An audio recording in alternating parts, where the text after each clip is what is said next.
ஆண்டவரும் அருமை இரட்சகருமா இருக்கிற இயேசு கிறிஸ்துவின் ஆச்சரியமான நாமத்தில் தினமும் கர்த்தருடைய சத்தத்தை கேட்டுக்கொண்டிருக்கிற என்னுடைய பிள்ளைகளை வாழ்த்துகிறேன், ஆசீர்வதிக்கிறேன். நீங்கள் ஆசீர்வதிக்கப்பட்டவர்கள். உங்களுடைய வாழ்க்கையில் ஏதோ ஒரு காரியத்தை குறித்து நீங்கள் தத்தளித்துக்கிட்டு இருக்கிறீங்க. நான் இது தேவையில்லாததில் போய் லாக் ஆகிட்டேனே, தேவையில்லாததை செஞ்சிட்டேனே, இப்படி நான் செஞ்சிருக்கக்கூடாது என்று சொல்லி ஏதோ ஒரு காரியத்தில் நீங்கள் முடியாதபடிக்கு இயலாமையில் நீங்கள் வாழ்ந்து கொண்டிருக்கிறதை ஆவியானவர் காண்பிக்கிறார். இன்றைக்கி ஆண்டவர் சொல்லுகிறார், தத்தளிப்பு வாழ்க்கையில் இல்லை என்பதாக ஆண்டவர் பேசுகிறார். ஏசாயா தீர்க்கதரிசன புத்தகம் 51 அதிகாரம் 22வது வசனத்தில் தத்தளிப்பின் பாத்திரத்தை உன் கையிலிருந்து நீக்கி போடுகிறேன் என்பதாக கர்த்தர் வாக்கு கொடுத்து கொண்டிருக்கிறார். எதை குறித்து தத்தளித்துக்கிட்டு, எதை குறித்து முடியாதபடிக்கு இதை யாரிடத்துல போய் சொல்லலாம், இல்லை யாரிடத்துல போய் உதவி கேட்கலாம் என்று சொல்லி இந்த நிமிடத்தில் ஒன்றுமே புரியலையே என்று சொல்லி தான் உங்கள் வாழ்க்கை இருக்குது. இன்றைக்கு உங்களுடைய வாழ்க்கையில் பாத்திரத்தை, தத்தளிப்பு என்கிற பாத்திரத்தை நீக்கி போடுகிறவர் கர்த்தர் என்பதை புரிந்து கொள்ளணும். இயேசு கிறிஸ்து ஒரு முறை தம்முடைய சீசர்களை நீங்கள் அக்கறைக்கு போங்கள் என்று சொல்லுகிறார். இவர்களும் இயேசு சொன்ன வார்த்தையின்படியே இயேசு இல்லாத படகுல பிரயாணப்பட்டு அக்கறைக்கு போனார்கள். நன்றாய் விளங்கி கொள்ளணும், இயேசு இல்லாத படகு தத்தளிப்பு படகு தான். நீங்கள் உங்கள் பிஸ்னஸாக இருக்கலாம், உங்களுடைய குடும்பமாக இருக்கலாம், எந்த ஒரு காரியத்திலையும் இயேசு கிறிஸ்துவை முதன்மையாய் வைக்காமல், இயேசுவுக்கு இடம் கொடுக்காம உங்கள் முயற்சியில் நீங்கள் போனார்கள். பேதுரு என்ன செஞ்சான்? இந்த கடல்லையே எனக்கு எவ்வளோ எக்ஸ்பீரியன்ஸ் இருக்குது, எனக்கு எவ்வளவு அனுபவம் இருக்கிறது. உங்கள் அனுபவம் ஒன்றுக்குமே என்ன செய்யாது, உதவாது என்பதை நீங்கள் விளங்கி கொள்ளணும்.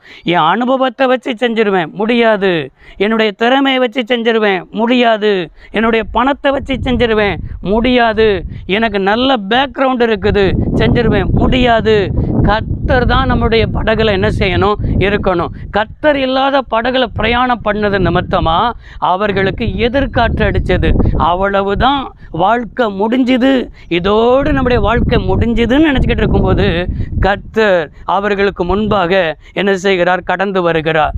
கர்த்தர் என்று அவர்கள் அறியாதபடிக்கு அவர்கள் ஆவேசம் என்று கத்துகிறார்கள். ஏதோ ஒன்று வந்துருச்சு, ஏதோ ஒரு பூதம் வந்துருச்சு, ஏதோ வந்துருச்சு. ஆனால் கர்த்தர் நான் தான் பா, திடன் கொள் என்று ஆண்டவர் சொல்லுகிறார். ஆனால் பேதுரு என்ன சொல்கிறான்? நீதானே என்றால் நானும் கடல் மேலே என்ன செய்யணும், நடக்கணும். எப்போ இல்லை, நான் கர்த்தர், நான் வானத்தை பூமி உண்டாக்கினவர், என்னால் நடக்க முடியும், உன்னாலலாம் முடியாது என்று சொல்லி ஆண்டவர் சொல்லலை. அப்படியா, நீ நடக்க ஆசைப்படுறியா, நட என்று ஆண்டவர் சொல்லுகிறார். கர்த்தரை பார்த்து நடந்தான் அவன் என்ன செய்தான், கடல் மேல் நடக்க முடிஞ்சது. சில பிரச்சனையின் மேல் நடக்க முடியும், சில போராட்டத்தின் மேல் நடக்க முடியும், எல்லாத்துலையும் நடந்து முன்னேறி செல்ல முடியும். கர்த்தரை முன்னால் வச்சு கர்த்தரை பார்த்து நடக்கும்போது. ஆனால் கர்த்தரை பார்க்குறத விட்டுட்டு எதிர்காற்றை பார்த்தான், கொந்தளிப்பை பார்த்தான், அலைகளை பார்த்தான். எல்லாத்தையும் பார்க்கும்போது அவன் மூழ்கி போய் தத்தளித்து கொண்டிருக்கிறான். உங்களுடைய வாழ்க்கையில் ஏன் மூழ்கி போகிற அனுபவம் வருது, ஏன் தத்தளிக்கிற அனுபவம் வருது, ஏன் என்னால் முடியலைங்கிற அனுபவம் வருது? கர்த்தரை பார்க்காம உலகத்தை பார்க்கறது, கர்த்தரை பார்க்காம பணத்தை பார்க்கறது. இந்த வேலைக்கு போனால் இவ்வளவு கிடைக்கும், ஞாயிற்றுக்கிழமை கூட வேலைக்கு போகிற சகோதரனே சகோதரியே, நீ கர்த்தரை பார்க்காம ஓடுற, கர்த்தரை பார்க்காம உன் பிள்ளைகளுக்கு கர்த்தரை பார்க்க நீ கற்றுக் கொடுக்கல. உன் குடும்பத்தில் உள்ள ஒவ்வொருவரும் கர்த்தரை பார்க்காம ஓடுறீங்க, தத்தளிச்சுக்கிட்டு இருக்கிறீங்க.